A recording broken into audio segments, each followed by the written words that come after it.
Hi.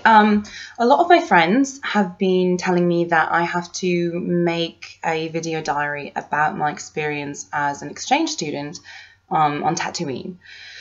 It's not that difficult to get to. It's kind of an obscure place. You might have heard of it actually. There was a sort of documentary series made about the sort of things that happen there. It was called Star Wars. It's not very popular. It's rather dry as documentaries go. So, not many people have heard of it, but it is in the far reaches of outer space. It takes a long time to get there, but, it's worth it for the cultural experience. So I did go there. One of the summers that I was in college, I stayed with a lovely host family. I mean, I think they were lovely. It was kind of hard to tell because I don't actually speak droid. I talked to the placement office about it after I got there, due to the language barrier and everything, but they said that I'd kind of tied their hands because I don't speak Jawa, I don't speak Wookiee, I don't speak Ewok, and I don't speak droid, and droid was the safest family to put me with because the language barrier with some of the other host families can lead to, appendages being torn off and that sort of thing. So better to go with the droids. They keep to themselves. They're relatively nice. They're very driven, very work focused, work oriented.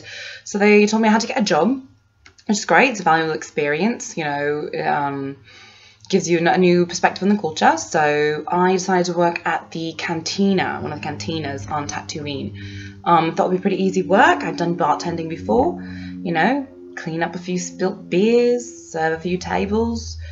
No. Cantinas on Tatooine are very different than the average bar.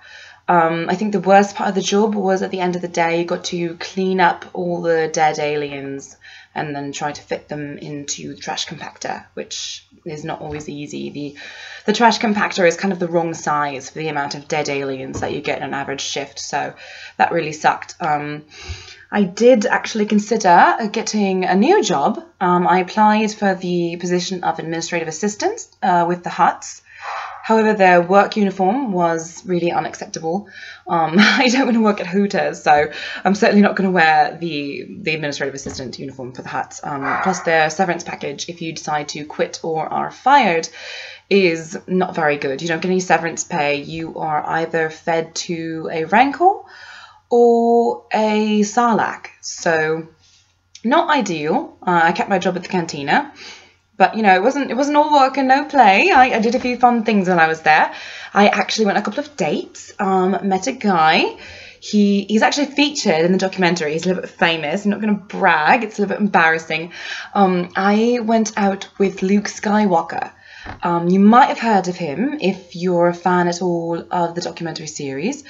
However, after a few dates, one thing after another, he's like, yeah, I'm a Jedi, we're not really allowed romantic entanglements.